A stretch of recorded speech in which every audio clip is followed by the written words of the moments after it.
entiendo todo. Porque soy una patata. Genial. Conservo mi procesador de aplausos sarcásticos. Algo es algo. ¿Cómo parece que no vamos a ninguna parte? Bueno, sí que vamos. Alarmantemente rápido, diría yo. Pero como no tenemos nada más que hacer, te contaré un par de cosas. No es un cretino común. Es el producto de las mentes más preclaras de toda una generación, unidas con el objetivo expreso de crear al mayor cretino del mundo. Y lo acabas de poner al cargo de las instalaciones. Bien, eso aún funciona. Oye, por si resulta que este foso tiene fondo, ¿qué te parece si te quitas una de tus botas amortiguadoras y me metes en ella? No olvides aterrizar sobre el otro pie.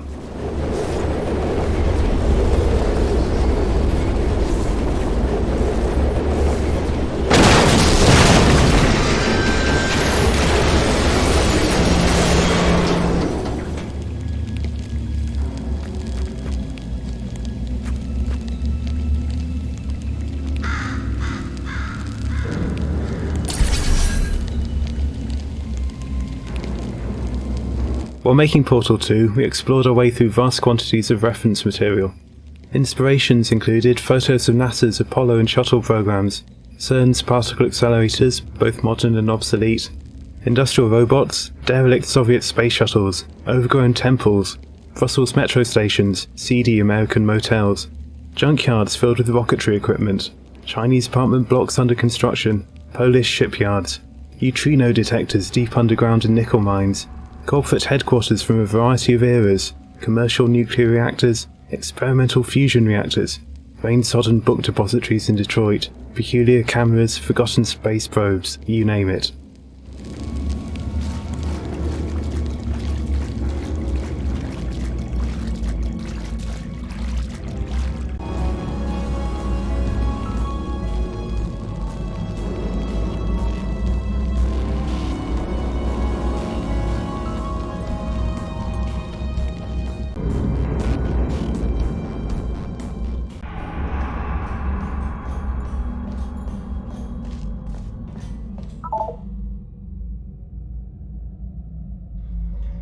The size of the gigantic transition seal lock was a happy accident. We knew the connection between the old aperture and the new aperture had to be a big set piece. The first model built was about 5 times bigger than everyone expected, but people started to like it. We joked that it should be a bullet point on the Portal 2 box. Features the biggest door in games ever! We decided it would be fun to play with the player's expectations, and put a puny-looking door behind it, along with a few small props.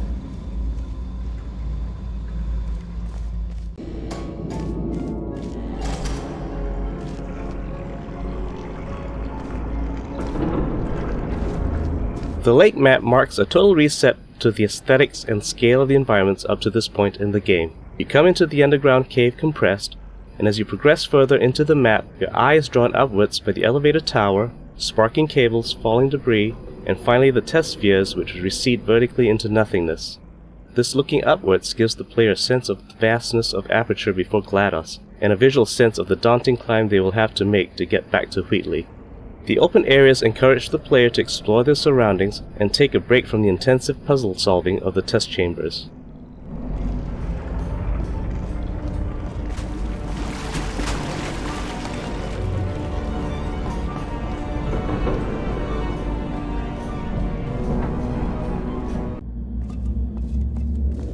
This chapter gave us a great opportunity for visually telling the backstory of aperture science.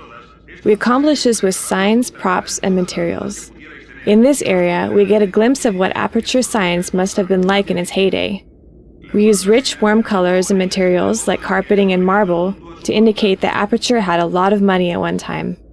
Cave Johnson and his staff were just starting out in their enterprise, and everyone was eager to do science. This stands in contrast to the stark, cavernous environment outside and the materials you see in Aperture Lab from later decades. As the player makes their way through more recent areas of the lab, the materials become cheaper, with an abundance of plastic and linoleum showing that Aperture had fallen on harder times and could no longer build high-quality offices for its workers.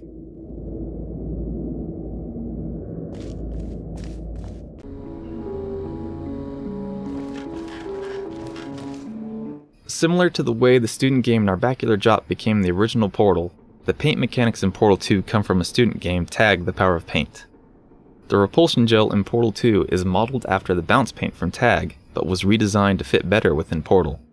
The original bounce paint always bounced the player at a fixed height and activated whenever the player touched the paint. We changed the repulsion gel to reflect the player's velocity such that they will bounce back up to the height that they fell from. This mechanic lends itself better to puzzles involving portals because players have to think about gaining and preserving height. We also changed the repulsion gel to only activate if the player jumps off of or falls onto the gel. This was done because players would often accidentally walk onto repulsion gel that they didn't see and then trigger an unwanted bounce. This was a particularly nasty problem in Portal 2 because the player couldn't get rid of paint once it was applied, whereas in Tag the player can erase paint at any time they want.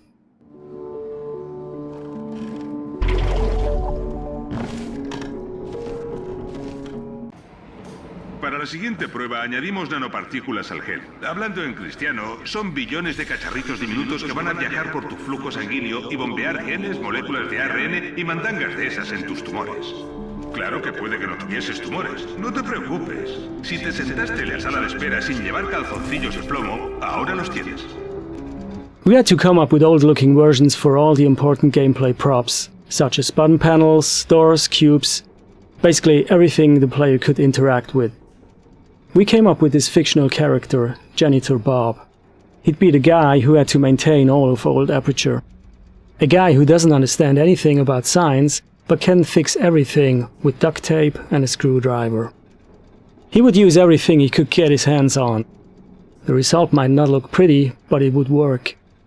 So whenever we got stuck designing props for Chapter 3, we'd ask ourselves, well, how would Bob build it? Me gusta tu estilo. Sigues tus propias reglas, igual que yo. Me decían que no podía despedir a alguien por ir en silla de ruedas. Ahora sí lo hice. Las rampas son caras. While re-implementing the paint mechanics from our student game Tag: The Power of Paint, in the context of Portal 2, the biggest change we made was to exclude the paint gun.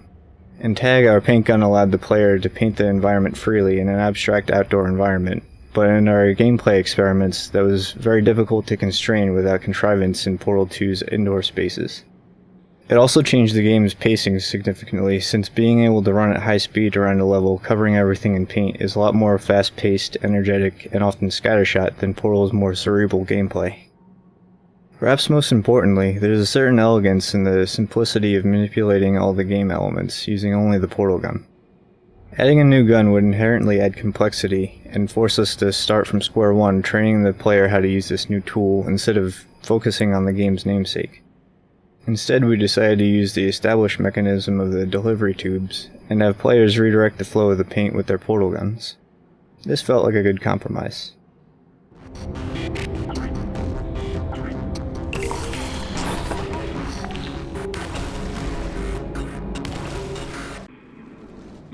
One of the things that the student game Tag: The Power of Paint didn't allow was painting of other objects, since this would have been too trivial in that game.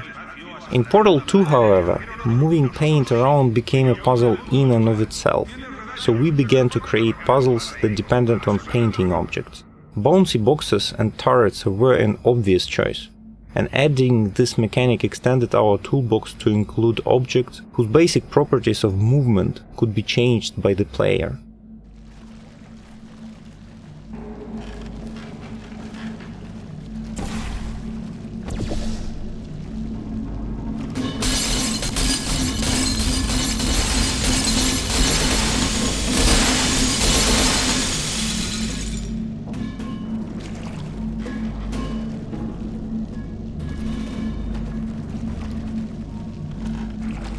El mero hecho de que estés aquí escuchándome significa que has realizado una crucial aportación a la ciencia. Como fundador y presidente de Aperture... The newer and older versions of Aperture show their distinct personalities in sound as well as visuals. The doors, floors, and buttons, as well as soundscapes, reflect the aging, outdated 70s feel. The sounds contain hints of the decaying metal and wood. The newer but unstable Wheatley Chamber soundscapes become more foreboding and perilous the further you venture into them. The atmosphere of uncontrolled destruction continues to intensify till the end. En fin, bienvenidos a Aperture. Estáis aquí porque buscamos lo mejor. ¿Vosotros? Nada, no puedo aguantarme la risa. No me manchéis los cristales. De hecho, ¿por qué no os estáis quietos sin tocar nada que no forme parte de las pruebas?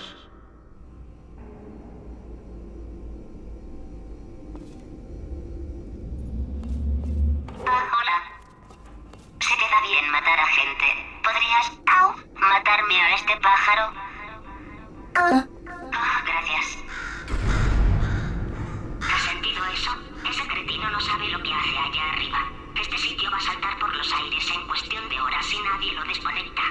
No puedo moverme, y a menos que planees cortarte la cabeza e incrustarla en mi cuerpo, me necesitarás para sustituirlo. Es un punto muerto. ¿Qué me dices? Tú me llevas hasta él y me devuelves a mi cuerpo, y yo evito que estallemos y te dejo marchar. The character of Potatoes was actually the hardest one to crack for us, and was the last character to get recorded.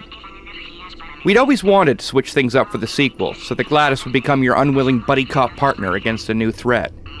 But this ended up being far more entertaining as a concept than an execution. It's one thing to have an omnipotent villain chastising you while you're testing, it's quite another to have a little potato on your gun doing the same. Playtesters wanted to tear her off the gun, and we didn't blame them. So we were faced with the unsettling prospect of making dry, robotic supervillain GLaDOS more human and relatable. This ended up being one of the hardest writing jobs in the game. Me has pillado. ¿Estás mal de la cabeza?